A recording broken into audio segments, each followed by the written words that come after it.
rumah sakit terus saya sembuh. Nah, bagaimana dengan anjing-anjing yang punya saya? Rawat bayi-bayi yang ada, tapi bayi-bayi yang sakit bukan bayi-bayi yang sehat. Kepala bayi tidak ada, terus adanya hanya otaknya saja.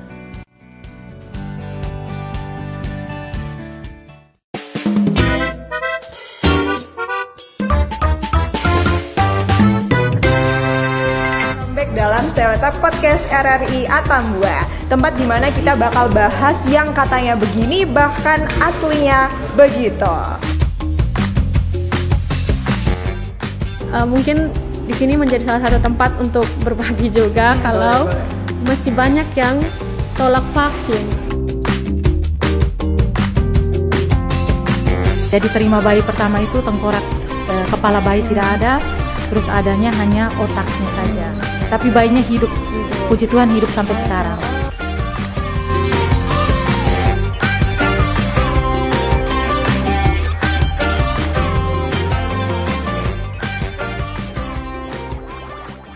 Halo semua, welcome back dalam Stereotip Podcast RRI Atambua, tempat di mana kita bakal bahas yang katanya begini bahkan aslinya begitu. Oke, kali ini saya sudah kedatangan dua orang partner dari dunia medis, ada Dr. Clara dan juga Kak Lola. Oke, boleh tepuk tangan dulu dong, Kak. Biar rame ya.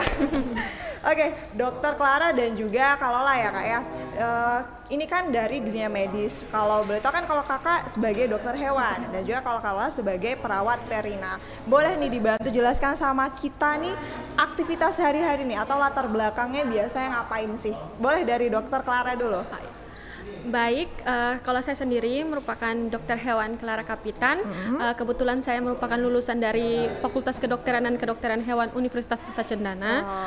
Kebetulan saya baru lulus di tahun 2025 dan kesibukan saya terakhir itu saya menjadi volunteer untuk vaksinasi rabies di Kabupaten Belu sendiri. Untuk kesibukan saya sekarang, saya hanya baru membuka home visit. Jadi kalau misalnya ada untuk penanganan kesehatan hewan, bisa ditelepon atau dikontak saya untuk ke rumah dari klien. Oke, berarti sekarang home visit lah ya, kan? Iya. Kalau misalnya ada yang butuh pertolongan lah atau konsultasi sama Dokter Clara, nanti Dokter Clara yang bantu gitu ya. Iya. Oke, kalau Kak Lola sendiri aktivitas sehari-harinya apa nih, Kak? Aktivitas saya sehari-hari biasanya saya sebagai ibu rumah tangga seperti biasa, tetapi selain itu saya sebagai profesi perawat, yaitu khususnya di perawat perina. Jadi setiap hari pulang kerja biasanya rawat bayi sendiri di rumah. Jadi di rumah sakit itu biasanya kita rawat bayi-bayi yang ada, tapi bayi-bayi yang sakit bukan bayi-bayi yang sehat. Oh, kalau Ya. boleh tahu di rumah sakit mana itu, Kak? Rumah sakit Sito Husada Atambua. Oh, Sinto. Berarti Kakak sendiri di rumah punya bayinya juga ya, Kak ya? Punya bayi juga, baru lahiran juga. Oh, berarti selain mengurus anak dari orang lain juga anak sendiri ya, Kak? Iya, ya? betul Oke. sekali. Oke, ini kan sebenarnya sama-sama ada persamaan lah ya antara Dokter Clara dan juga sama Kak Lola. Sama-sama merawat makhluk hidup lah, ada hewan dan juga manusia atau bayi yang memang dia belum bisa bicara lah ya, belum bisa mengungkapkan apa yang dirasa. Nah, kalau menurut Kakak sendiri, apa sih yang bikin uniknya? Kenapa Kakak mau terjunnya sebagai dokter hewan? Kenapa sebagai perawat perina ini apa, Kak, yang bikin Kakak tertarik gitu? Ini saya dulu atau? Iya, boleh Dokter Oh, iya. Clara juga boleh. Kalau saya sendiri, kenapa saya tertarik di dunia kedokteran hewan itu yang pertama karena saya dari kecil hingga sekarang pun saya hidup berdampingan dengan hewan. Dan alasan utamanya itu karena dari kecil tuh suka anjing. Nah kan kalau dilihat pas masih kecil itu kalau hewan sakit atau anjing sakit tuh pilihannya ada dua. Iya. Kalau dia sembuh sendiri atau dia mati. Nah itu kan tidak adil. Sedangkan saya pas sakit nanti orang tua bawa ke klinik atau rumah sakit terus saya sembuh. Nah bagaimana dengan anjing-anjing yang punya saya? Sehingga dari kecil itu kalau ditanya mau jadi apa ya jadi dokter hewan untuk mengobati ini. Terus kalau setelah lulus SMA cari-cari univ, dapatnya di Undana itu sudah ada dokter hewan, jadi masuk ke dokter hewan. Oke, berarti memang awal mulanya mau jadi dokter karena keinginan sendiri ya, karena dari lingkungan sekitar lah ya, Kak ya, karena ada peliharaan sendiri. Kalau boleh tahu di rumah punya apa aja nih, Kak, peliharaan nih? Untuk di rumah itu ada anjing, kucing, ayam, Nih ada sapi, Ada babi. sapi. Oh, banyak. Ini peternak atau dokter ini Kak? Banyak ya? Iya. Oke, kalau Lah sendiri awal mulanya gimana nih Kak? Bisa terjunnya ke perawat perina? Karena kan kalau perawat banyak ya Kak ya. Iya, Cuman kenapa harus perawat perina nih ya? Sebenarnya bukan perawat perina ya. Iya. Sebenarnya profesinya sebagai nurse. Heeh. Dan sebelum saya terjun ke perawat itu saya sebenarnya pariwisata. Oh, Ya, melenceng sekolah jauh pariwisata. ini. Iya, jauh sekali. Terus ketika di lamar kerja, sebelumnya kuliahnya kan pariwisata, Iya. D1. Nah, terus setelah D1 itu saya terjun ke perawat. Oh, kuliah Ketertarikan, lagi? iya, Oh, kuliah lagi, gitu. Oke, ketertarikan oke, saya oke. di perawat. Itu ambil S1, setelah S1 saya lanjut nurse. Setelah nurse, saya lamar kerja di Rumah Sakit Siti Osara dalam 3 hari, saya diterima kerja, terus masih di ruang UGD. Di ruang UGD, terus saya dikasih kasih percaya Iya. ke ruang Perina. Perina sama Nicu. Itu awalnya kenapa itu? Karena jiwa keibuannya tinggi atau gimana ini Kak? Bisa? Sebenarnya kalau jiwa keibuan iya. Iya. Tapi lebih dominannya ke cara kita merawat bayinya. Oh, Iya. oke. Pengalaman kita semenjak kita kuliah, mereka lihat dari situ.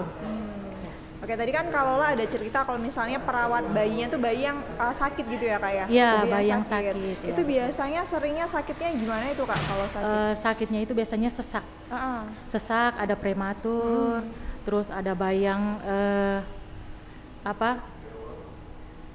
banyakan yang prematur sih. Ya.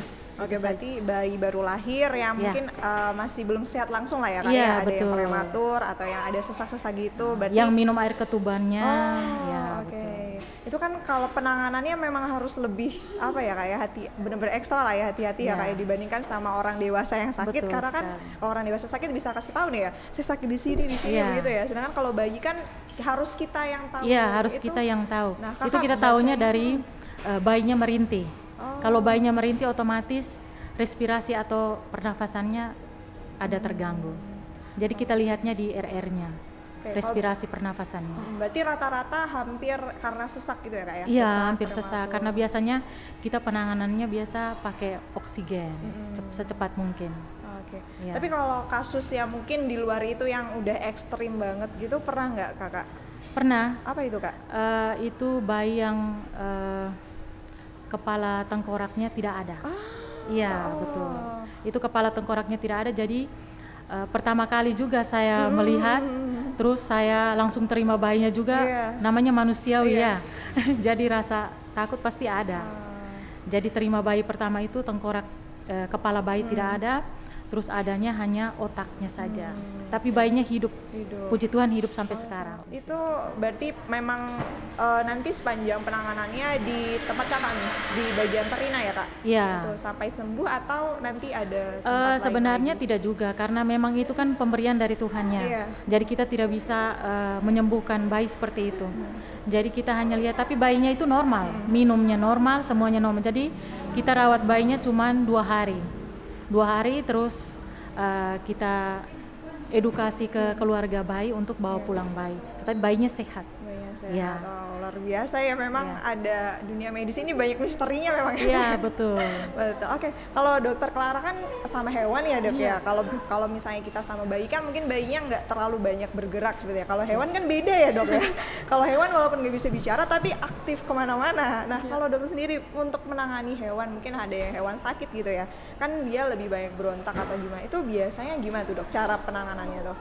Baik, untuk kalau kami sendiri itu tadi saya dengar dari kakak sendiri itu kan menangani yang juga tidak bisa berbicara. Iya betul. Kami itu saya langsung ngerasa kalau itu sama seperti kami. Nah kalau kami sendiri itu ada teknik handling dan restrain. Nah itu kan untuk membatasi gerak dari Hewannya hewan tadi. tersebut.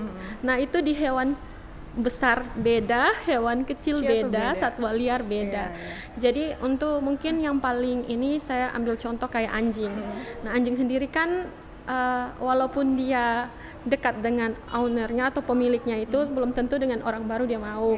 Nah biasa kami itu menjaga supaya dia jangan sampai menyakiti dirinya sendiri atau menyakiti kami, itu kami ada dengan cara seperti memakaikan kolar atau pembatas di leher yang biasa pasti tahu kan yang besar ya, terus atau pakai berangus yang tutup mulutnya, itu untuk anjing. Kalau untuk sapi sendiri itu, kalau di hewan besar sapi itu biasanya dipakaikan kandang jepit, jadi kandang yang ukurannya hanya sebadan.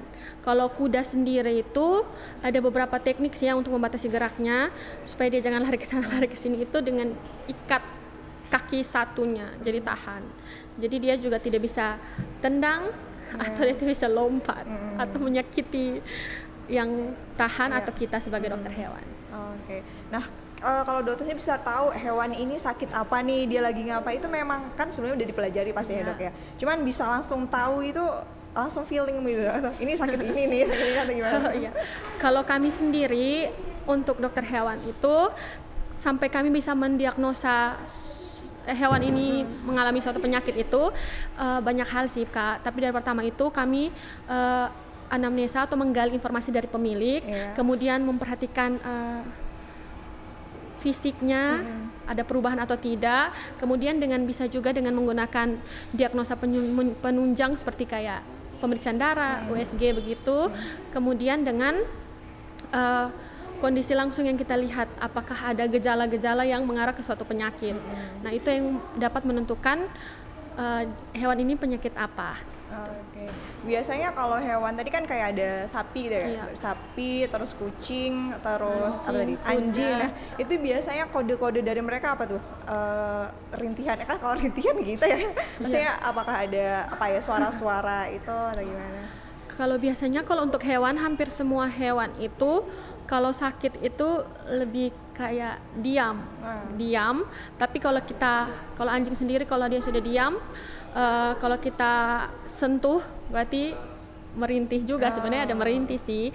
Kemudian kalau kita tahu itu dari lemas, kemudian kalau kita sentuh dia agresif atau gitu berbalik. Kalau kucing itu lebih ke walaupun dia sakit dia lebih agresif lah, dia lebih kecakar. Kalau anjing kalau lemas tuh lebih lemas, maksudnya yang lemas kurang perlawanan. Kalau kucing tuh lebih agresif lah kalau dia ada gejala sakit.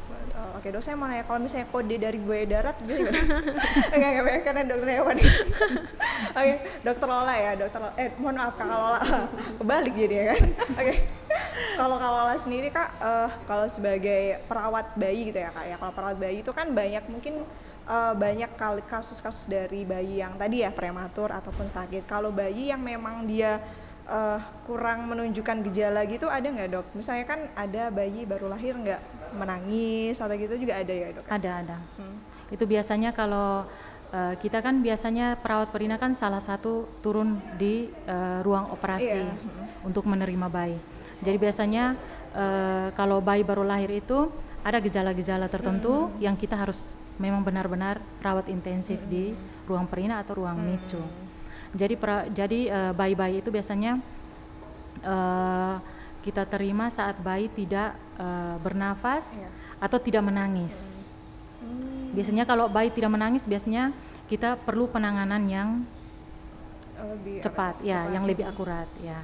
Oke, biasanya tindakan apa itu dok yang dilakukan supaya bayi nangis? Kan nggak mungkin kita cubit, nggak mungkin ya dok ya biar nangis. Tindakannya biasanya kita lakukan suction, biasanya kita lakukan suction secepatnya, terus kita pasang oksigen, terus kita kasih masuk bayi di infant warmer, biar bayi jangan kedinginan. Ada kala bayi kalau kedinginan itu biasanya badan bayi kebiruan.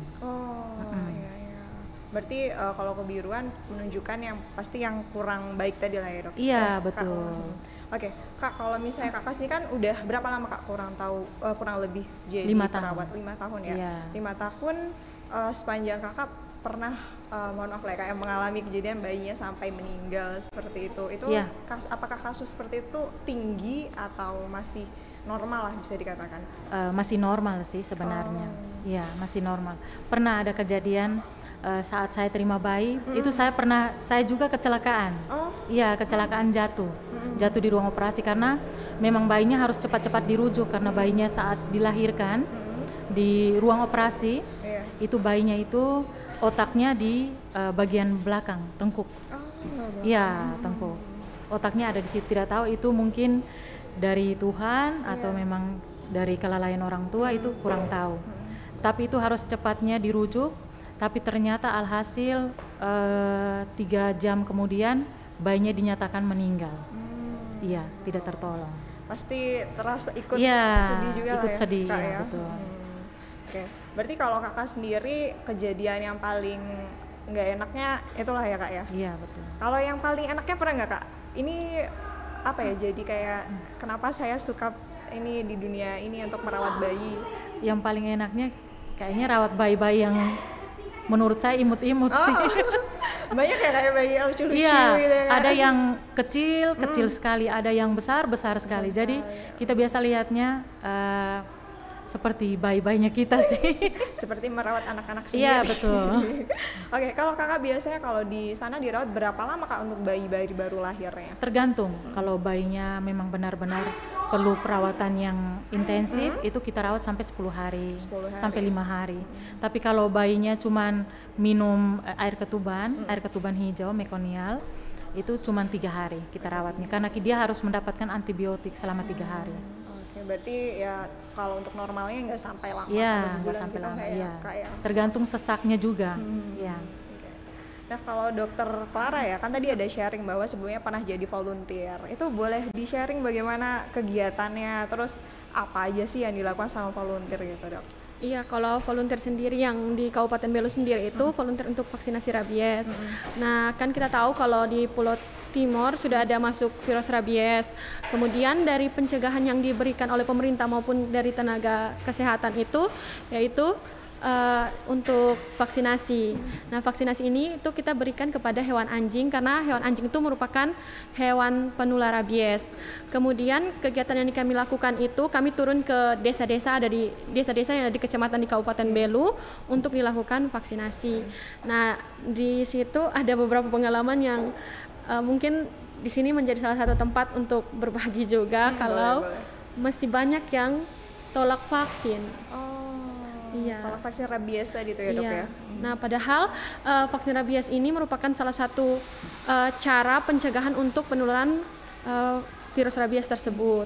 Nah, banyak masyarakat yang mungkin masih kurang paham atau masih banyak trauma yang terjadi akibat vaksin yang diberikan kepada anjing mereka. Makanya banyak yang tolak. Padahal banyak kejadian kematian di manusia. Bahkan yang baru-baru pun ada yang meninggal karena rabies. Sebenarnya kalau untuk suntik rabies ini itu kan misalnya kita ya Dok, kita kegigit atau kita kecakar itu sebaiknya langsung suntik rabies atau pencegahannya nih sebelum kita, misalnya kita punya anjing, sebelum kita itu kita harus suntik rabies dulu nih. Nah, sebenarnya untuk kita sendiri dari pemerintahan sendiri itu menyarankan untuk yang pertama dilakukan pencegahan itu terhadap hewannya. Jadi di anjingnya itu diberikan vaksin rabies. Kemudian jika kita tergigit atau tercakar dari hewan penular rabies, itu kita akan diarahkan kepada puskesmas atau rumah sakit untuk mendapatkan vaksin anti rabies yang di manusia. Gitu. Jadi untuk langkah pencegahannya tuh diutamakan ke hewannya. Oke, boleh bantu sharing mungkin untuk kita semua lah ya Dok. Kan ada juga kasus orang ini mungkin habis dicakar atau digigit ini kan mengabaikan lah karena nggak ada gejala apa-apa. Ternyata setelah beberapa waktu baru muncul gejala tuh kalau dia kena rabies. Itu sebenarnya harusnya bagaimana itu Dok? Setelah ada, itu kan harus tindakan tadi, cuman kan banyak juga orang yang mengabaikan seperti itu.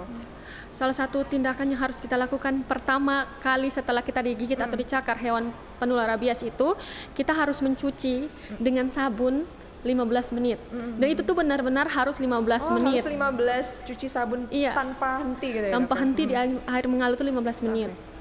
Kemudian segera bawa ke klinik atau puskesmas atau rumah sakit yang menyediakan VAR, vaksin anti rabies. Karena sampai saat ini belum ada obat untuk virus rabies yang ada di manusia, dan kematiannya itu pasti 100%. dan dia menyerang saraf, dan yang paling rentan terkena itu biasanya anak kecil.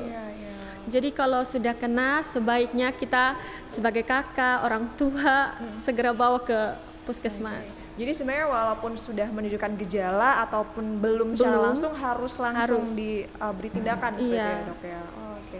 Berarti kalau misalnya sejauh ini lah dok, untuk kasus kematian dari rabies di Belu sendiri khusus itu kurang lebih lah berapa angkanya, berapa banyak gitu? Dari yang kemarin kami ikut kan saya juga sharing dengan dokter-dokter yang ada di dinas peternakan di sini, itu dalam tahun ini saja sudah ada sekitar 5 orang yang meninggal, dan baru-baru ini anak SD, anak umur kelas 5, dan itu setelah dicari tahu kalau ternyata dia sudah kena gigit dari bulan Agustus, tapi tidak di-VAR. Ya, mungkin karena tadi lah ya dok ya, gejalanya nggak langsung muncul, karena mikir orang tua ya anaknya sehat, terus anak kan nggak tahu lah ya kalau misalnya ternyata bahaya nih kalau misalnya kena rabies seperti itu. Oke, Kak Lola lagi. Oke, Kak Lola, kalau misalnya bayi sepanjang ini di Belu sendiri untuk kasus-kasus kematian lah ya, kematian karena tadi ada prematur atau yang sesak itu udah sampai banyak atau tinggi gitu nggak dok, atau ada yang lain lah yang lebih berbahaya dibandingkan tadi? Sebenarnya bahayanya tidak sih, tapi tergantung orang tua. Kalau saat hamil mungkin asap-asap rokok atau asap biasanya pasang orang-orang di sini kan pasang api toh, jadi dihindarkan saja supaya bayinya juga jangan terkena sesak. Biasanya kalau bayinya biasa terkena sesak itu gara-gara asap juga, ya dari orang tua. Dijauhkan itu asap. Kalau misalnya ini Kak, kan saya masih berhubungan dengan kayak Batita gitu ya, bayi 3 tahun masih baru, itu sebenarnya pola asuh yang baik untuk mereka itu seperti apa Kak? Kan kadang ada orang tua karena anaknya belum bisa bicara, belum bisa apa, kan orang tua kayak udahlah kasih makan ini aja, kasih ini, yang penting dia mau, yang penting mau makan. Itu Kakak sampai ke sana juga Kak? Tahu? Sebenarnya itu ahli gizi ya, bukan bukan Kak, bukan masuk makanan ya. Merawatnya tuh kan anaknya kayak gitu, enaknya gimana untuk kita sebagai orang tua lah, orang tua. Sebagai orang tua biasanya lebih baiknya itu 0 sampai 6 bulan itu diberikan ASI eksklusif. Itu lebih bagus supaya bayi-bayi itu bisa sistem imunnya bisa bagus untuk kedepannya. Tetapi kalau seandainya biasa orang tua zaman dulu kan, bayinya itu minumnya banyak, jadi dikasih makan saja. 4 bulan sudah dikasih makan. Itu sebenarnya tidak boleh karena kita memaksa lambung bayi untuk cepat besar. Ya. Jadi sebenarnya tidak boleh. Sebenarnya 0 sampai 6 bulan itu harus dikasih ASI eksklusif. Setelah itu baru MPASI ditambah ASI sampai 2 tahun. Kalau misalnya kalau sendiri sepanjang merawat bayi ya Kak, itu apakah satu bayi satu perawat atau memang untuk satu perawat sendiri dia menangani beberapa bayi gitu Kak, kalau untuk di rumah sakit? Iya. Sebenarnya dari awal itu kami 4 kali shift, jadi per shift itu 1 orang. Nah, satu perawat itu perawatnya 8, 9 sampai 10 bayi. Jadi karena mungkin sudah melihat kesusahannya kami perawat, jadi ditambah per shift itu 3 perawat itu rawat semua bayi yang ada. Kakak pernah nggak sih Kak dengar kayak pekerjaan Kakak ini sepele karena orang cuma merawat bayi aja mudah misalnya gitu kan, dibandingkan merawat orang dewasa gitu, pernah Kak? Bukan pernah, setiap hari. Setiap hari? Ya, setiap hari. Gimana ceritanya biasanya? Biasanya kalau kayak contohnya kita lagi sementara duduk nih, baru habis kasih minum bayi, terus baru habis ganti popoknya bayi kan kelihatannya santai, tapi memang kita harus bayinya kan satu menangis, satu menangis, satu lagi.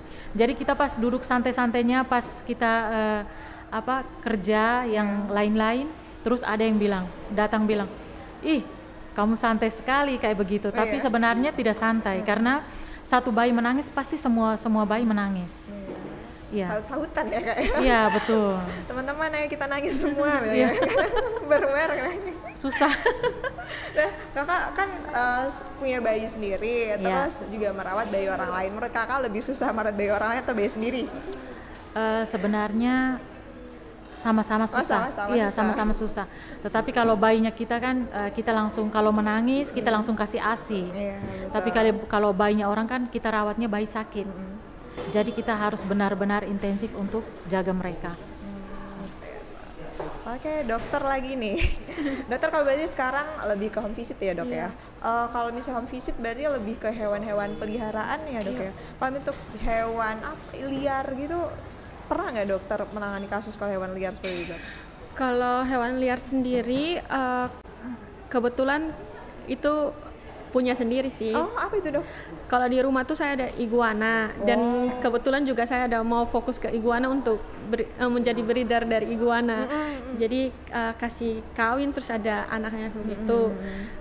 Jadi lebih kayak belajar sendiri soalnya itu juga dibutuhkan kayak yang bukan di NTT ya, tapi di luar itu minat di hewan kayak reptil maupun beberapa hewan liar itu banyak. Jadi sambil belajar di sini, jadi kalau misalnya kemudian hari di Belu sendiri sudah banyak peminatnya, saya sendiri sudah siap begitu.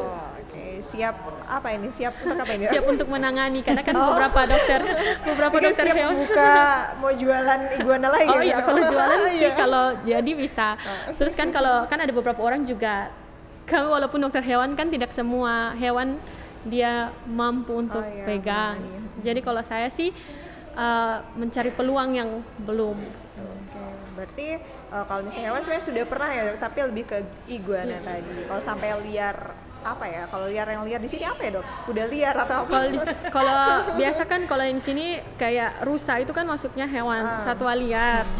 Kalau rusa sendiri kan kebanyakan yang di penangkaran.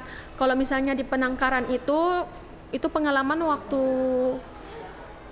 magang sih, itu di Kupang, itu kan ada penangkaran rusa Timor, itu kebetulan pas kami magang tuh tidak ada yang sakit, jadi untuk menangani kayak itu belum, tapi di BKSDA Kupang itu ada kura-kura leher ular rote. Jadi itu kan salah satu hewan yang dilindungi. Jadi kami juga kemarin magang PKL di situ, kami juga bantu menangani kayak dia ada becak-becak putih itu, kami bantu menangani. Jadi itu menjadi salah satu hewan liar yang kami tangani gitu. Kalau sepanjang ini dok, kasus hewan yang paling banyak di Atambua yang rabies tadi tuh ya dok ya? Kalau rabies sendiri ini kan baru masuk di baru beberapa tahun terakhir nih masuk. Sebenarnya untuk kesadaran akan kesehatan yang masih minim di kabupaten, kesehatan hewan yang masih minim di Kabupaten Belu sendiri, penyakit yang paling sering itu malah cacingan atau kutuan. Cacingan atau kutu. Iya. Itu termasuk ranah dokter juga itu? Iya. Kalau misalnya untuk cacing, kutu gitu. Cacing dan kutu. Nah kan kalau di wilayah selain NTT kan sudah sadar kan, lebih kayak jadi dari anjing umur 1 bulan tuh sudah rutin diberikan ini obat cacing, obat kutu, vaksin begitu kan. Kalau di sini kan kita pelihara juga belum yang mensejahterakan seperti yang lain. Jadi kebanyakan kematian papis atau kitten di sini itu kebanyakan karena cacingan dan kutuan, karena kita belum sadar kalau obat cacing pada hewan itu penting. Mungkin ya karena masih menganggapnya ya udah sebagai peliharaan biasa gitu ya dok ya, belum sampai berpikirnya ke arah sana lah. Oke, kalau sini kira-kira ada nggak kak pesan yang mau disampaikan untuk ibu-ibu dosa atau calon ibu nih supaya anaknya untuk kelahiran nanti baik atau seperti itu, ada nggak kak? Sebenarnya kalau ibu-ibu yang sementara mengandung sebaiknya diperiksakan ke posyandu atau puskesmas setempat sehingga bisa menangani bayi yang di dalam. Tapi sebaiknya USG juga 3 kali, trimester pertama 1 kali, trimester kedua 2 kali, trimester ketiga 2 kali. Berarti untuk mengurangi supaya kelahirannya normal, baiklah gitu, harus memang sering cek ya dok? Iya betul, cek. Tapi USG juga penting. Terakhir lagi kalau atau ada yang mau disampaikan nggak? Kalau misalnya pekerjaan saya ini bagus loh, keren loh, jangan disepelekan gitu kak. Ada nggak? Karena cerita kakak tadi banyak yang menyepelekan gitu kak. Ada nggak kak mau disampaikan untuk teman-teman, untuk kita semua lah terkait dengan sebagai perawat Perina ini kak? Oh iya. Sebenarnya kalau pesan saya sih tidak ada. Oh tidak. Iya, Hanya kita sebagai perawat sebaiknya ya kalau memang kita diutuskan untuk di perawat perina, itu kita dengan sabar dan ikhlas saja. Ya, sabar dan ikhlas untuk merawat bayi-bayi yang ada, karena itu benar-benar tantangan tersendiri untuk kami. Oke. Apa lagi nih tips untuk rekan-rekan sejawat kakak nih, mungkin seluruh Indonesia banyak lah ya kak ya para perina, walaupun dengan pekerjaan yang banyak bebannya lah ya kak ya, ada nggak nih kak lagi kak mau disampaikan? Ayo semangat rekan-rekan semua. Oke, untuk perawat se-Indonesia ya. Iya. Perawat se-Indonesia tetap semangat, tetap ikhlas, tetap bersabar untuk merawat pasien-pasien yang membutuhkan kita. Dengan begitu kita bisa merasakan bahagia tersendiri, ya. Iya. Karena selain pekerjaan yang pasti pahalanya juga luar Iya, biasa lah ya betul. kak ya. Amin, amin. Lagi dengan kita yang sebagai orang tua ikut merasakan Iya, merawat karena sudah punya anak sendiri tadi ya Iya. kak ya. Jadi, Betul. oke, kalau untuk Dokter Clara, kira-kira boleh sampaikan nggak pesan mungkin untuk masyarakat di sana yang memang masih kurang dalam merawat hewan, itu ada, boleh disampaikan nggak dok? Baik, kalau untuk saya sendiri, saya hanya punya beberapa pesan yang ini yang menjadi fokus yang harus kita fokuskan, terutama untuk Kabupaten Belu, karena kembali lagi virus rabies ini belum ada obat sama sekali, dan kematian di Kabupaten Belu sendiri sudah terjadi, dan itu tidak hanya menyerang anak-anak maupun orang dewasa. Jadi mohon jangan pernah menolak vaksin rabies, karena petugas yang turun ke lapangan untuk memvaksin vaksin rabies anjing-anjing milik kita semua itu tidak pernah niat untuk menyakiti atau sampai membunuh, karena sebelum vaksin itu turun sudah melewati banyak penelitian untuk menjamin keamanan dari vaksinasi tersebut. Jadi mari kita lindungi baik hewan kita maupun diri kita sendiri. Oke, terakhir dok, tips and trick untuk para penyuka hewan yang punya di rumah nih, ada nggak? Bisa sampaikan? Iya, kalau untuk tips and triknya itu lebih peduli saja kepada kesehatan, baik itu kesehatan yang hewan sendiri maupun kesehatan lingkungan, karena untuk hewan sendiri itu berpengaruh juga kepada lingkungan sekitar, sehingga lebih peduli lagi baik itu ternak kita maupun hewan kesayangan kita, lebih ke untuk pencegahan penyakit yang sebenarnya dianggap sederhana, tapi itu perlu seperti obat cacing, obat kutu maupun vaksinasi rutin. Oke, baik. Terima kasih untuk Kak Lola dan juga Dokter Clara yang sudah hadir dan juga sharing-sharing nih terkait hal yang mungkin kita masih awam lah ya, kita ya sebagai orang awam masih kurang tahu terkait dengan bagaimana penanganan hewan, kemudian bagaimana penanganan dari bayi-bayi yang baru lahir seperti itu. Oke teman-teman semua, terima kasih untuk kamu yang sudah stay nonton sampai dengan akhir dari Stereotip Podcast RRI Atambua ini ya. Tentunya saksikan terus Stereotip Podcast RRI Atambua, dan sampai jumpa di episode selanjutnya. See you. Rumah sakit terus saya sembuh. Nah, bagaimana dengan anjing yang punya saya? Merawat bayi-bayi yang ada, tapi bayi-bayi yang sakit, bukan bayi-bayi yang sehat. Kepala bayi tidak ada, terus adanya hanya otaknya saja.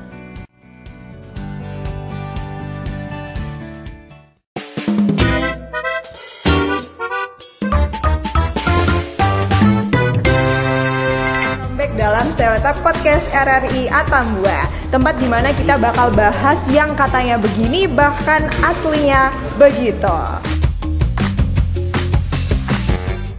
Mungkin di sini menjadi salah satu tempat untuk berbagi juga kalau masih banyak yang tolak vaksin. Jadi terima bayi pertama itu tengkorak, kepala bayi tidak ada, terus adanya hanya otaknya saja. Tapi bayinya hidup, puji Tuhan hidup sampai sekarang.